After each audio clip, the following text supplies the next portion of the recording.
التاني مش هنسجل. طيب النهارده طبعا قابلنا محترفه النهايه الاذاعيه الاعلاميه اللي قدمت الحفل بطريقه مشوقه جدا. بصراحه عندها احتراف واسلوب ومخارج الفاظ واضحه جدا. يعني صراحه انا شخصيا اعجبت بالطريقه اللي هي قدمت بيها، فبقول لها هي الاستاذه نجوان الاعلاميه نجوان حسني. اهلا وسهلا بحضرتك في اللقاء الجميل النهارده. اهلا وسهلا بحضرتك طبعا، واهلا وسهلا بامهات عظيمات مصر. انا بقول عليهم عظيمات العطاء، وفعلا انا سعيده النهارده ان انا قدمت الحفله دي، لان فعلا مفيش اعظم من الام كقيمه وكقامه.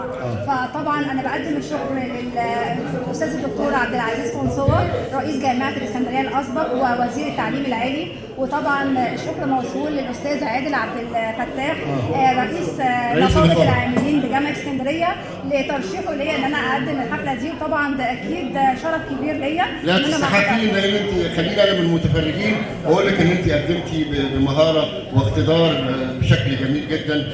سامعين صوتك، مخارج الالفاظ واضحه، ما تضايقناش ان الصوت مثلا مش واضح او كده. لا انت اعلاميه قديره تستحق كل التقدير واحترام. شكرا لحضرتك وشكرا للساده الحضور. طيب احنا ممكن نقول الايه الكريمه عشان احتفال الام.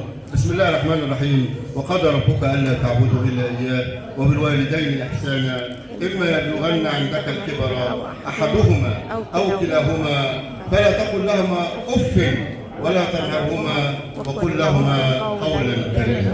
سعدت صدق الله العظيم، سعدنا بلقاء حضرتك، وكان معكم عبد الله عبد الظاهر عضو في نقابه عاملين اسكندريه يحيي الجماهير ويحييكم على هذا اللقاء السعيد. سعدنا بكم، شكرا لكم.